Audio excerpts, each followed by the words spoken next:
السلام علیکم دوستو، خوش آمدید ہمارے چینل پر. میں ہوں محمد افتخار اور آج کی ویڈیو ایک پیارے سے دوست کا انٹرویو ہے جو آیا ہے پاکستان سے رومانیہ اسٹڈی ویزے پر.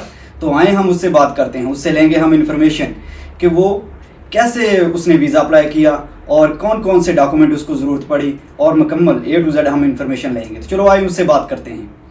السلام علیکم. وعلیکم السلام. کیا حال ہے آپ کا؟ شکر ہے اللہ کا، آپ سنیں ٹھیک ہیں؟ تو ہم شروع کریں پھر. جی بالکل، بسم اللہ. تو آپ ہمیں بتائیں کہ آپ نے اسٹوڈنٹ کا جو اسٹڈی ویزا وہ آپ نے کیسے حاصل کیا، کس طرح سے آن لائن آپ نے اپلائی کیا؟ تھار بھائی، اگر شروع سے بات ہم جاری کریں تو جب آپ کسی بھی یونیورسٹی وغیرہ میں اپلائی کرتے ہیں تو ظاہری بات ہے آپ پہلے کورس چوز کرتے ہیں اپنے لیے. میرا تو خیر جو کورس تھا وہ MBBS کا تھا، یعنی کہ یہاں پر جو MD کہا جاتا ہے، ڈاکٹر آف میڈیسن. تو اس کے لیے تقریباً الگ کرائٹیریا ہوتا ہے اور مختلف کورسز کے لیے، جیسے آپ انجینئرنگ کے لیے آنا چاہتے ہیں، کوئی AI میں کرنا چاہتے ہیں، یا کوئی مختلف ڈگریز ہوتی ہیں، D فارمیسی ہوتی ہے. تو زیادہ تر انفارمیشن جو میں آپ کو دوں گا وہ اپنی ڈگری کے لحاظ سے دوں گا کہ MD میں یا MBBS میں آپ کیسے اپلائی کر سکتے ہیں اور اس کے لیے کیا کیا کرائٹیریا آپ کو درکار ہوتا ہے کہ آپ اس کرائٹیریا پر پورا اتریں. ہاں، تو آپ ہمیں بتائیں کہ آپ نے کسی کنسلٹر یا کسی ایجنسی کا لیا، آپ نے ہیلپ لی یا آپ نے خود کیا یہ سارا کام؟ نہیں، میں نے خود کیا شروع سے. مطلب کہ جتنا بھی یونیورسٹی سورس کرنی تھی، جو ڈاکومنٹس آپ کو چاہیے تھے اور اس کے علاوہ کیا کیا کرائٹیریا ہوتا ہے، وہ میں نے خود سورس کیا. اور آج کل بڑا آسان ہے کیونکہ ایک طریقے سے ہر ایک یونیورسٹی نے اپنا ایک پورٹل، ہر ایک یونیورسٹی کا ظاہری بات ہوتا ہے، تو اس یونیورسٹی کے پورٹل پر آپ جا کر آپ کو تمام وہ ضروری معلومات مل سکتی ہیں جو آپ کے ایڈمیشن سے لے کر آپ کا یہاں آنے تک تمام کرائٹیریا ایک طرح سے آپ. تو آپ نے کیسے تلاش کرنی ہے یونیورسٹی؟ اگر تلاش کرنی ہے کہ کسی بھی ملک میں، تو کس طرح سے آپ یونیورسٹی تلاش کر سکتے ہو کہ انٹرنیٹ سے یونیورسٹی کس طرح سے تلاش کرو؟ یونیورسٹی آپ تلاش اس طرح کر سکتے ہیں، جیسے میں نے پہلے کہا کہ سب سے پہلے آپ کو تو ظاہری بات ہے، آپ جب کسی بھی یونیورسٹی میں اپلائی کرتے ہیں آپ کو تو اتنا پتہ ہوتا ہے کہ میں نے کس کورس میں اپلائی کرنا ہے. تو آپ رومانیہ میں جتنی بھی یونیورسٹیز ہیں، سب سے پہلے تو آپ مطلب کہ کورس دیکھیں گے کہ یہ یونیورسٹی، فلانی یونیورسٹی یہ والا کورس آفر کرتی ہے یا نہیں. تو جب آپ وہ کورس ڈالیں گے ایک طرح سے یونیورسٹی کے پورٹل پہ یا یہاں کے جو ایجوکیشن ہے اس کے پورٹل پہ، تو آپ کو وہ تمام یونیورسٹیاں ٹاپ سے لے کر آخر تک آ جائیں گی کہ یہ یونیورسٹیاں یہ والا کورس اپلائی کرتی ہیں اور یہ والا کورس مطلب کہ آپ اس کورس میں آ سکتے ہیں. یعنی یونیورسٹی تلاش کرنے کے لیے کورس کا نام لکھ کر سرچ کرنی ہے، ایسے ہی ہے نا؟ ایک طرح سے. اور اس سے علاوہ بھی کوئی طریقہ ہے؟ اس سے علاوہ آج کل تو اگر ہم کہیں تو بہت ڈائیورس ہو گیا ہے گوگل. مطلب کہ ایک طرح سے ہم اگر کوئی بھی چیز ڈالتے ہیں گوگل پہ تو سامنے آ جاتی ہے. لیکن اگر آپ گوگل پر بھی ڈالتے ہیں کہ فلانا کورس رومانیہ میں اگر ہم کرنا چاہتے ہیں تو کون کون سی یونیورسٹیاں ہیں جو ہمیں یہ کورس آفر کرتی ہیں، کیونکہ بڑا مسئلہ جو آتا ہے وہ یہ پیش آتا ہے کہ جب ہم کورس کوئی بھی اپلائی کرتے ہیں تو ہمیں ضروری یہ چیز کرنی پڑتی ہے، کنفرم کرنی پڑتی ہے کہ کیا یہ یونیورسٹی پاکستان سے تقریباً اٹیسٹ کا میں کہہ رہا ہوں، مطلب یہ یونیورسٹی پاکستان اس یونیورسٹی کو مانتی ہے، یا اگر آپ اس یونیورسٹی سے اپنا کورس مکمل کرتے ہیں تو اس یونیورسٹی کی جو ڈگری ہوتی ہے وہ پاکستان میں اپروو ہے یا نہیں. تو آپ کو یہ چیز پہلے کنفرم کرنی پڑتی ہے اور وہ بڑا آسان ہے، آپ آرام سے دیکھ سکتے ہیں. پاکستان کے مختلف، جیسے کہ میں ابھی بات کروں PMC کے، تو PMC یا PMDC کے پیج پر اگر آپ جاتے ہیں تو میڈیکل یونیورسٹی کے باقاعدہ ٹاپ سے لے کر آخر تک رومانیہ میں جتنی بھی یونیورسٹی ہے ان تمام کے نام لکھے ہوئے کہ اس یونیورسٹی سے لے کے اس یونیورسٹی تک، یہ تمام یونیورسٹی میں اگر آپ اپنا MD یا MBBS کرتے ہیں تو آپ اپنا پاکستان میں آ کے ہاؤس جاب یا NLE یا کوئی بھی ٹیسٹ دینے کے اہل ہوں گے. تو یہ اسٹیپ ہوتا ہے اس کے لیے. ہاں، تو اس کے لیے ڈاکومنٹ کون کون سے ضرورت پڑتی ہیں ادھر سے آن لائن اپلائی کرنے کے لیے اپلیکیشن کون کون سے ڈاکومنٹ کی ضرورت ہوتی ہے؟ ڈاکومنٹس تو جیسا کہ پھر ڈیپینڈ کرتے ہیں آپ کس کورس میں اپلائی کر رہے ہیں. مطلب کہ اگر آپ اب MD کے لیے آ رہے ہیں، زیادہ تر میں بات MD کے لحاظ سے کروں گا کیونکہ مجھے زیادہ تر انفارمیشن اسی کے لحاظ سے MBBS کے. تو جب آپ اپلائی کریں گے تو سب سے پہلے تو آپ کے 9ویں 10ویں کا یا 10ویں کا سرٹیفکیٹ، 9ویں 10ویں کی ڈی ایم سی، 11ویں 12ویں کا سرٹیفکیٹ اور 11ویں 12ویں کی ڈی ایم سی آپ کو یہ درکار ہوگی. اور یہ 9ویں 10ویں 11ویں 12ویں کے جو سرٹیفکیٹس ہیں وہ آپ کو سب سے پہلے یعنی کہ تقریباً آخری اسٹیپ تک آپ پہنچ ہی جاتا ہے کہ آپ نے متعلقہ ادارے سے اور اس کے بعد موفا سے یعنی ministry of foreign affair of Pakistan سے آپ کو ٹیسٹ کروانے پڑیں گے. اچھا، وہ ٹیسٹ کروانے کے بعد اور کون سے ڈاکومنٹ ساتھ لگتے ہیں؟ اور ڈاکومنٹس آپ کے یہ لگتے ہیں کہ فرض کریں اگر آپ کو کون اسپانسر کر رہا ہے، جیسے کہ مجھے والد صاحب میرے اسپانسر کر رہے تھے تو ان کے ڈاکومنٹس ساتھ لگانے پڑتے ہیں اکثر، بلکہ 90% یہی ہوتا ہے کہ آپ کو اپنا پورا ڈاکومنٹس دینے پڑتے ہیں. تقریباً یونیورسٹی میں تو خیر پہلے اپلائی کرنے سے پہلے آپ کو ایسے کوئی ڈاکومنٹس نہیں مانگتے، یعنی کہ آپ یونیورسٹی اپلائی کرنے کے لیے آپ سے مانگتے ہیں آپ کے صرف ایجوکیشنل ڈاکومنٹس، لیکن ایمبیسی کے لیے آپ کو مختلف ڈاکومنٹس کی ضرورت پڑتی ہے، جیسے کہ آپ کا FRC ہو گیا، آپ کا برتھ سرٹیفکیٹ ہو گیا، آپ کے والد صاحب کے یا آپ کو جو بھی اسپانسر کر رہا ہے اس کے ڈاکومنٹس ہو گئے، یعنی کہ وہ کیا کام کرتے ہیں، ان کی سورس آف انکم کیا ہے، اور اس طرح کے تمام بینک اسٹیٹمنٹ وغیرہ. بینک اسٹیٹمنٹ بہت بڑی ایک چیز ہے. اور آج کل تو آپ کا یہ بھی ضرورت پڑتی ہے کہ پہلے یہ چیز کی ضرورت نہیں تھی، لیکن آج کل یہ چیز انہوں نے ایڈ کر دی ہے کہ آپ کا اپنا بھی اکاؤنٹ ہونا چاہیے، جس میں تقریباً آپ کو یہاں کے لحاظ سے $4,000 یا $5,000 یا یورو شو کروانے پڑتے ہیں. تو بینک اسٹیٹمنٹ جو اسپانسر کر رہا ہے اس کی بینک اسٹیٹمنٹ کتنی بڑی ہونی چاہیے؟ اس کی بینک اسٹیٹمنٹ ایک تو کام کے لحاظ سے ڈیپینڈ کرتی ہے کہ وہ کام کیا کرتے ہیں، لیکن تقریباً اگر آپ کی پاکستانی 15 لاکھ 16 لاکھ اتنی ہو تو یہ کافی ایک handsome amount of bank statement ہے یہاں پہ شو کروانے کے لیے، کیونکہ یہ خود اتنا ڈیولپڈ کنٹری نہیں ہے کہ یہ جیسے کہ جرمنی وغیرہ یا دوسرے ملک آپ سے تقریباً 40 لاکھ 45 لاکھ 50 لاکھ 55 لاکھ تقریباً آج کل کے دوسرے ممالک جو ہیں وہ آپ سے ایک بلاک اماؤنٹ کی صورت میں آپ سے رکھوا رہے ہیں، لیکن وہی آپ کو صرف بینک میں شو کروانے پڑیں گے، بلاک اماؤنٹ کا سسٹم یہاں پہ نہیں ہے. جی، یعنی یہ والے ڈاکومنٹ جو ہے بینک اسٹیٹمنٹ جو اسپانسر کر رہا ہے اس کے ڈاکومنٹ، یہ سارے ڈاکومنٹ امبیسی کو ضرورت ہے، یونیورسٹی کو نہیں؟ جی، یونیورسٹی کو صرف آپ کے جو ایجوکیشنل ڈاکومنٹس ہیں، یعنی کہ آپ نے پڑھا ہوا کتنا ہے، فرض کریں 9ویں 10ویں 11ویں 12ویں یعنی کہ میٹرک اور FSC، اس کے جو ڈاکومنٹس ہیں اس کی ضرورت پڑتی ہے. یعنی کہ آپ نے FSC میں کتنے نمبر سکور کیے، کیونکہ یہاں پر MBBS میں یا MD میں آپ کا جو داخلہ ہوتا ہے وہ تقریباً میرٹ کے بیس پہ ہوتا ہے. آپ کے اچھے خاصے نمبر ہونے چاہیے تب جا کے MBBS میں آپ کو ایک اچھی یونیورسٹی میں داخلہ ملتا ہے. باقی جو کورسز ہیں ان میں ایسا کوئی خاص کرائٹیریا نہیں ہے، مطلب اگر آپ کے 65% 60% تقریباً 55% بھی اگر آپ نمبر ہیں تو آپ ایڈمیشن سیکیور کر سکتے ہیں. ہاں، تو اگر آپ یونیورسٹی کی ویب سائٹ پر یا کس طرح سے بھی دیکھتے ہو کہ یہ اس کے یہ کورس سلیکٹ کر لیتے ہو کہ یہ والا کورس کرنا ہے، تو اس کے بعد اپلیکیشن کیسے سبمٹ کرتے ہو؟ کوئی آن لائن پورٹل ہوتا ہے ان کا، کس طرح سے، یا ای میل کرتے ہو ڈاکومنٹ؟ بالکل ایسا ہے کہ یونیورسٹی نے ہر ایک سال کے مطابق، جیسے کہ یہاں پر تقریباً تمام یورپ میں جون یا جولائی میں اس کے مڈ میں ہر ایک یونیورسٹی اپنا پورٹل اوپن کر دیتی ہے. اپنا پورٹل اوپن پہ اس طرح کرتی ہے کہ کوئی بھی انٹرنیشنل اسٹوڈنٹس ہو ان کو سب سے پہلے پورٹل پہ اوپر جو ریکوائرمنٹس ہیں وہ لکھی ہوئی نظر آئیں گی کہ یہ فلانی چیزیں، یہ ڈاکومنٹ، نمبر آف ڈاکومنٹس اگر آپ کے پاس ہیں تو آپ ہمارے پورٹل پر اپلائی کر دیں. تو کچھ یونیورسٹیز ہیں وہ یہ بھی کہتی ہیں کہ آپ اپنے ڈاکومنٹس جو ہیں وہ ان کی کاپیز، اوریجنلی کاپیز آپ پوسٹ کروا دیں.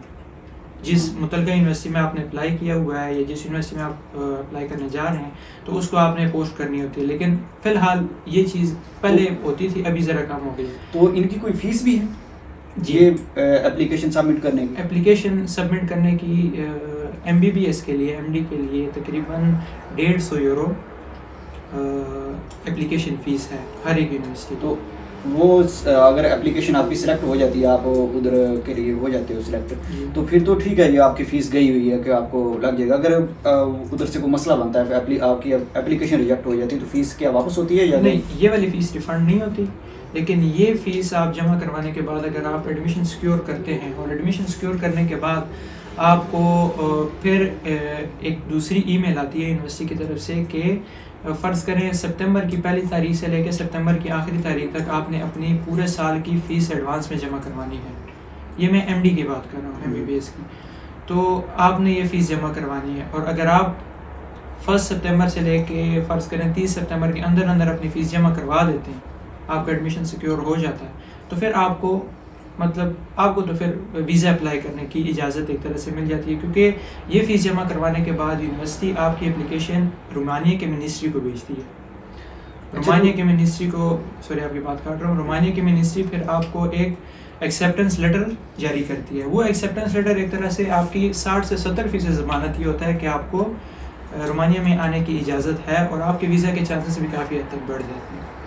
اچھا, جب آپ یونیورسٹی کو اپلیکیشن آپ سبمٹ کر دیتے ہو, ایڈوانس فیس دے دیتے ہو, تو کسی وجہ سے ریجیکٹ بھی ہو سکتی ہے اپلیکیشن, آپ کے ڈاکومنٹ ریجیکٹ بھی ہو سکتے ہیں کہ یہ یونیورسٹی کی طرف سے نہیں ہو سکتی. یونیورسٹی کیونکہ اپنا پورا تسلی کرنے کے بعد آپ کو ایڈمیشن دیتی ہے. یونیورسٹی کو ڈاکومنٹس آپ بھیجنے سے پہلے تقریباً رومانیہ کی ایمبیسی تک سے اٹیسٹ کروانے پڑتے ہیں آپ کو ڈاکومنٹس. تو یونیورسٹی ایک بہت لاسٹ اسٹیپ پہ آ کے آپ کو ایڈمیشن دیتی ہے, اور لاسٹ اسٹیپ میں آ کے ہی آپ کا ایکسیپٹنس لیٹر آتا ہے. تو ایکسیپٹنس لیٹر آنے کے بعد رومانیہ سے آپ کا ایک طرح سے 100% شور ہو جاتا ہے کہ رومانیہ کی طرف سے یا یہاں کے ایجوکیشن اداروں کی طرف سے آپ کی اپلیکیشن ریجیکٹ نہیں ہوگی. لیکن اگر ایمبیسی میں آپ کے ڈاکومنٹس جعلی ہیں, نقلی ہیں, آپ نے کوئی 2 نمبر ڈاکومنٹ جمع کروائے ہیں, یا آپ کی فائل اتنی مضبوط نہیں ہے, تو اس بنا پر ایمبیسی آپ کی فائل کو ریجیکٹ کر سکتی ہے. اس کو پھر رومانیہ کہ یہ یونیورسٹی بھی چیلنج تک نہیں کر سکتی, کیونکہ ایمبیسی کا اپنا کام ہوتا ہے, ان کا اپنے کرائٹیریا ہوتا ہے. تو یہ والے ایڈوانس میں آپ نے فیس بتائی, یہ کس اسٹیپ پر جمع کرواتے ہو؟ جب سب ڈاکومنٹ کلیئر ہو جاتے ہیں تب جمع کروانی ہوتی ہے؟ یہ لاسٹ اسٹیپ ہوتا ہے فیس جمع کروانے کا. تو یہ فیس جمع کروانے کے بعد بھی اصل میں اس طرح کہ اگر آپ یونیورسٹی ایمبیسی اگر آپ کا فائل ریجیکٹ کر دیتی ہے تو آپ دوبارہ بھی اپلائی کر سکتے ہو, کیونکہ اسٹوڈنٹس کے پاس یہ اپرچونیٹی ہے کہ وہ دوبارہ اپلائی کر سکتے ہیں, یا اپنا دوبارہ مطلب کہ اپلائی ایک طرح سے کر سکتے ہیں, یا اپیل کر سکتے ہیں کہ ہماری فائل دوبارہ آپ اس کو جاری رکھیں. لیکن اگر فرض کریں دوبارہ بھی اپلائی ہو جاتی ہے اور بندہ کہتا ہے کہ نہیں میں نے کسی اور جگہ اپلائی کرنا ہے, تو ایک چھوٹا سا پروسیس ہے, آپ کو یونیورسٹی کو ای میل کرنی پڑتی ہے کہ مجھے میرے فیس جو ہے وہ ریفنڈ آپ مجھے کر دیں. تو وہ اسمال سا چھوٹا سا پروسیس ہے, وہ آپ کو اپنی فیس ریفنڈ کر دیتی ہے, وہ کوئی اتنا بڑا میٹر نہیں. اچھا, تو ٹوٹل ویزا یہ ٹکٹ وغیرہ سب چیزوں پر کتنا خرچہ آ جاتا ہے ویزے پر اور ٹکٹ پر ادھر پہنچنے پر رومانیہ میں؟ ویزا پر اور ایک تو یونیورسٹی کی فیس ہے, وہ تو ایک طرح سے باؤنڈڈ فیس ہے, وہ ایک طرح سے فکس فیس ہے. آپ اس میں تو ہر ایک یونیورسٹی کا ڈیپینڈ کرتی ہے کتنی ہے, ہر کورس کے لحاظ سے ڈیپینڈ کرتی ہے. لیکن جو ویزا کا پروسیس ہے وہ اتنا کوئی خاص مہنگا نہیں ہے. سب سے پہلے آپ کو ایمبیسی کے جو پیسے ہیں وہ تقریباً 130 فیس ہے ان کی, وہ $130 ہے کہ $150 ہے, وہ جمع کروانی پڑتی ہے. اس کے علاوہ ہاں اس طرح کوئی خاص نہیں ہے. لیکن ٹکٹ جو ہے وہ تقریباً آپ کو 1,60,000 کا, 1,80,000 کا, 2,00,000 تک کا بھی پڑ سکتا ہے. لیکن وہ آپ پہ ڈیپینڈ کرتا ہے کہ آپ کس ایجنسی سے اور کون سی فلائٹ لے رہے ہیں. تو وہ تقریباً کل ملا کر آپ کا 2.5 سے 3 لاکھ روپے لگ جاتے ہیں. ہاں, تو ادھر کی باقی ٹیوشن فیس کتنی ہوتی ہے آپ کی؟ کتنی ہے ٹیوشن فیس؟ ٹیوشن فیس میری تقریباً 6,000 یورو ہے. تو ہاسٹل کا خرچہ وغیرہ؟ ہاسٹل کا خرچہ بھی ڈیپینڈ کرتا ہے. اگر آپ مہنگی جگہ پہ رہتے ہیں تو آپ کو زیادہ فیس دینی پڑتی ہے, مطلب زیادہ کرایہ دینا پڑتا ہے. لیکن اگر آپ ذرا سی میڈیم جگہ پہ رہتے ہیں, ماڈریٹ جگہ پہ رہتے ہیں, تو آپ کو مطلب کم فیس دینی پڑتی ہے, کم کرایہ دینا پڑتا ہے. لیکن تقریباً مہینے کا آپ کا پڑ جاتا ہے 150 سے 200 یورو. یہ آپ کا کرایہ اور یہاں کا خرچہ ملا کے. وہ پھر یہ دوبارہ ڈیپینڈ کرتا ہے کہ اگر ایک بندہ ہے وہ دن میں بھی 150 یورو 200 یورو اڑا سکتا ہے, اور اگر ایک بندہ ہے وہ بچا کے رکھے تو انہی پیسوں سے وہ اپنا پورا مہینہ بھی گزار سکتا ہے. یعنی کہ اس لحاظ سے رومانیہ اتنا مہنگا نہیں ہے. باقی ملکوں کے لحاظ سے رومانیہ ایک اچھا خاصا آپ کو باقی ٹرانسپورٹ وغیرہ میں بھی ریلیف دیتا ہے, اور باقی چیزوں میں بھی آپ کو کافی اسٹوڈنٹس کو ریلیف دیتا ہے. تو یہ اتنا مہنگا آپشن نہیں ہے. ٹرانسپورٹ کیسے کرتے ہو؟ یا کوئی اپنی بیگ رکھنی پڑتی ہے یا بسوں وغیرہ میں ٹکٹ وغیرہ مل جاتی ہے کوئی سستے میں؟ جیسے کہ ہمارے ادھر اسٹوڈنٹ کے لیے بسیں وغیرہ فری ہوتی ہے، ادھر کوئی ریلیف ملتا ہے؟ ایسا ہی ہے، آپ کو ایک اچھا خاصا ریلیف ملتا ہے. وہ اس طرح کہ یہاں کے 8 لئی تقریباً پاکستانی بہت کم ملتا ہے. ایک لئی پاکستانی 60 روپے کے برابر ہے. تو 8 لئی میں آپ پورا مہینہ، یہ صرف اسٹوڈنٹس کے لیے ہے، یہاں کے لوکل لوگوں کے لیے بھی یہ چیز نہیں ہے. آپ کو پاس اگر اسٹوڈنٹ کارڈ ہے تو آپ اپنے اسٹوڈنٹ کارڈ پہ 8 لئی میں پورا مہینہ اورادیہ کے، جیسے کہ اورادیہ ہے یا کسی بھی سٹی ہے وہاں کے لوکل ٹرانسپورٹ کے کارڈ بنوا لیں. تو وہ آپ کا ایک اسٹوڈنٹ کارڈ ہوتا ہے اور اس کارڈ پر آپ پورے آپ کے اپنے شہر میں، جس شہر میں آپ رہ رہے ہیں، 8 لئی میں آپ پورا مہینہ جتنا چاہیں آپ مطلب گھوم سکتے ہیں. تو یہ آپ نے اسٹوڈنٹ کا بتایا کہ اسٹوڈنٹ کے لیے 8 لئی کی ٹکٹ ہے مہینے کے لیے. تو دوسری میں بتا دیتا ہوں کہ دوسری 150 میں ہے، میں نے بھی بنائی تھی. اچھا، تو 150 میں بنتی ہے. دیکھیں ریلیف انہوں نے تقریباً اچھا خاصا دیا وہ اسٹوڈنٹس کو. تو یہاں پر ڈگری کرنے کے بعد یہاں پر آپ اپنی اسٹڈی مکمل کرتے ہو تو کیا ادھر آپ کو نوکری مل سکتی ہے؟ بالکل مل سکتی ہے، بالکل مل سکتی ہے. میں تو پھر اپنے ڈگری کے لحاظ سے بات کروں گا، MBBS MD کے لحاظ سے. آپ کو جاب ایک اس طرح سے مل سکتی ہے کہ کوئی بھی کنٹری اگر آپ کو ایک 6 سال کا یا 7 سال کا یا 5 سال کا آپ کو کورس کرواتی ہے تو وہ اتنی آسانی سے آپ کو جانے نہیں دے گی. اور رومانیہ آہستہ آہستہ ایک طرح سے ڈیولپمنٹ کی طرف سے بھی پہلے بھی بہت آگے ہے، لیکن ابھی آہستہ آہستہ اور جا رہا ہے. جیسے کہ ابھی شنجن میں بھی انٹر ہونے والا ہے اور باقی بھی چیزیں. تو تقریباً آپ کو ایک اچھی خاصی نوکری یہاں پر اور جاب یہاں پر مل سکتی ہے آسانی سے، کوئی مشکل نہیں ہوتی اس میں. رومانیہ کی خاص یونیورسٹی کے بارے میں آپ بتا سکتے ہو اسٹوڈنٹ کو جو آپ سمجھتے ہو کہ اس میں داخلہ لینا چاہیے، اس کا تعلیمی نظام بہتر ہے دوسری یونیورسٹیوں سے؟ یہ پھر ڈیپینڈ کرتا ہے کہ کون سی یونیورسٹی اور کون سا کورس ہے. ہمارے لحاظ سے اگر میں بات کروں تو ہم جتنے بھی اسٹوڈنٹس ہیں ابھی ہم اورادیہ میڈیکل یونیورسٹی میں. تو اورادیہ میڈیکل یونیورسٹی ایک اس کا اچھا خاصا رینک ہے. اگر ہم ورلڈ رینک میں اس کو دیکھیں تو ایک اچھا خاصا رینک ہے. اور اورادیہ رومانیہ میں کی جتنی بھی یونیورسٹیز ہیں ان میں بھی ان کا نام ایک ٹاپ یونیورسٹیز میں آتا ہے.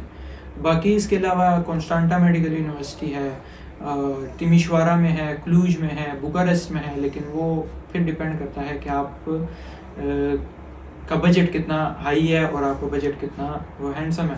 اس کے علاوہ اگر مجھ سے میری سجیشن مانگے تو اورادیہ میڈیکل یونیورسٹی میں کہتا ہوں سب سے بیسٹ ہے. ہاں، سب سے بہتر یہ ہے کہ ادھر سے یہ ہاسٹل فیس بھی تو بہت کم ہے. باقی یہ تیمیشوارا، یہ کانسٹانٹا، یہ بہت مہنگے ہیں شاید. بہت مہنگے، کیونکہ میرے اکثر دوست ہیں ان سے میری بات ہوتی رہتی ہے. تو تقریباً ان کا خرچہ کافی ہم سے ڈبل ہے بلکہ ٹرپل. تو ہمارا خرچہ مطلب کہ کافی ایک اسٹوڈنٹ کے لیے یہ ایک بہت بڑی چیز ہوتی ہے کہ آپ مہینے کا آپ کا خرچہ کتنا ہو رہا ہے. کیونکہ آپ یہاں پر ایک طریقے سے اگر کوئی کام نہیں کر رہا، جاب نہیں کر رہا، تو اس کے لیے خرچ کرنے سے پہلے وہ ضرور سوچتا ہے. تو یہ ایک اچھا آپشن ہے اورادیہ کہ آپ اورادیہ میں اگر آپ آتے ہیں تو آپ کا باقی سٹیز کے لحاظ سے کافی کم خرچہ ہوتا ہے. یہاں کا تعلیمی نظام اور پاکستان کے تعلیمی نظام میں کتنا فرق ہے؟ اگر فرق ہے تو کس طرح سے ایڈجسٹ ہوتا ہے کہ آپ کو کیسا لگتا ہے؟ یہاں کا تعلیمی نظام اور وہاں کا تعلیمی نظام میں فرق تو ایسا پاکستان کا ذرا مشکل ہے، یہاں کا آسان ہے اگر صحیح بات کی جائے. کیونکہ MBBS میں MD میں جب ہم پڑھتے ہیں تو ایک بہت ہی اسٹریسفل انوائرمنٹ ہوتا ہے اور ایک کافی مشکل جرنی ہوتی ہے 5 سے 6 سال جو آپ گزارتے ہیں. لیکن یہاں پر اگر میڈیکل کی بات کی جائے تو ٹھیک ہے، میڈیکل دنیا کے اگر آپ کسی بھی کونے سے کرتے ہیں تو میڈیکل ایک آسان فیلڈ نہیں ہے. لیکن پاکستان کے لحاظ سے یہاں پر میڈیکل کی فیلڈ جو میں نے آ کے فیل کی ہے وہ کافی حد تک یہاں پر آسان ہے. مطلب اسٹوڈنٹس کو ریلیف ملتا ہے، مطلب اتنا ایک اسٹریسفل انوائرمنٹ نہیں بنا ہوا ایز کمپیئر ٹو پاکستان. کیونکہ پاکستان میں کافی ایک طرح سے رگڑا دیا جاتا ہے اسٹوڈنٹس کو، جو کہ چیز یہاں پر نہیں پائی جاتی خوش قسمت سے. کوئی خاص بات، کوئی خاص چیز جس کی وجہ سے اسٹوڈنٹ کو رومانیہ میں آ کر ڈگری حاصل کرنی چاہیے؟ دیکھیں یونیورسٹی، کنٹری اور سٹی، جب آپ کوئی بھی بندہ ان تمام چیزوں کو ایک ساتھ لے کر چلتا ہے تو ایک طریقے سے بندہ اپنے بعد آنے والے فیوچر کو دیکھ رہا ہوتا ہے کہ اگر میں یہاں سے ایک ڈگری حاصل کرتا ہوں تو میرے ساتھ 4 سال بعد، 5 سال بعد، 6 سال بعد کیسا رویہ اختیار کیا جائے گا، اور 5 سے 6 سال بعد اگر میں ڈگری حاصل کرتا بھی ہوں تو کیا وہ ورتھ اٹ ہوگی یا نہیں۔ تو میں کہتا ہوں کہ ایک بہت ہی اچھا آپشن ہے رومانیہ اگر آپ آتے ہیں، کیونکہ یہ کنٹری آہستہ آہستہ ڈیولپمنٹ کی طرف جا رہی ہے۔ ابھی شنجن میں انٹر ہونے والی ہے، ان کی پالیسیز ہلکی سی چینج ہوں گی اور باقی یہ ڈیولپمنٹ کی طرف جا رہی ہیں، تو یہ کنٹری جا رہی ہے ڈیولپمنٹ کی طرف۔ تو ایک میں کہتا ہوں ایک بہت اچھا آپشن ہے اس کنٹری میں آنے کا as compare to other, because اگر آپ دوسری کنٹریز میں جاتے ہیں، فرض کریں آسٹریا میں جاتے ہیں، چیک ریپبلک میں جاتے ہیں، جو کہ یورپین کنٹریز ہی ہیں، تو وہ تو ایک آپ کو بہت ان کا ایڈمیشن کرائٹیریا مختلف ہے، ویزا آپ کو بہت مشکل سے ملتا ہے ان کنٹریز کا، اور اگر آپ مل بھی جاتا ہے تو وہ آپ کے پاکستان کے لحاظ سے اگر ہم بات کریں تو ہمیں کافی مہنگا پڑتا ہے وہ۔ لیکن رومانیہ ایک بہت اچھا آپشن ہے اگر آپ چوز کریں، اس کو اویل کریں۔ نئے آنے والے اسٹوڈنٹ کو کوئی ایک نصیحت اپنی طرف سے؟ نئے آنے والے اسٹوڈنٹس کو کوئی نصیحت، بس نئے آنے والے اسٹوڈنٹس کو یہ نصیحت ہے کہ اپنی فائل میں کوئی کوتاہی نہ چھوڑیں، کیونکہ 1-2 میرے دوست ہی تھے، ان سے ان کے ویزے اسی وجہ سے ریجیکٹ ہوئے، کیونکہ وہ ان کی اپنی غفلت کی وجہ سے۔ آپ کو اگر اپنی فائل میں کوئی بھی چیز کم لگتی ہے تو آپ کے پاس بہت ٹائم ہوتا ہے، آپ ٹائم سے پہلے وہ چیز بنوا لیں، تو کیونکہ ایمبیسی آپ سے کسی بھی چیز کے بارے میں پوچھ سکتی ہے، آپ کو دوبارہ بلا کر آپ کو اس چیز کے بارے میں پوچھ سکتی ہے، اگر آپ کے پاس وہ چیز نہیں ہے تو آپ کے ویزا کے چانسز کافی حد تک گر جاتے ہیں۔ لیکن اگر آپ کی فائل مکمل ہے اور تو اس طرح کا کوئی مطلب کہ آپ کو مشکل نہیں سامنا نہیں کرنا پڑتا۔ تو نئے آنے والے اسٹوڈنٹس کو یہی میری نصیحت ہے کہ اپنی فائل مکمل رکھیں، اپنی فائل کو جتنا ہو سکے ایک اچھی فائل اپنی تیار کریں، تو انشاءاللہ آپ کو کوئی مسئلہ پیش نہیں ہوگا۔ آپ نے ہمارے لیے ٹائم نکالا، آپ کا شکریہ، آپ سے بات کر کے بہت اچھا لگا۔ بہت شکریہ، آپ کا شکریہ۔ اسی کے ساتھ ہماری اس ویڈیو کا ہوتا ہے خاتمہ۔ ہماری ویڈیو کو لائک کیجیے گا، چینل کو سبسکرائب کیجیے گا اور ہمیں دیجیے گا اجازت۔ ملتے ہیں اگلی ویڈیو میں۔ اللہ حافظ۔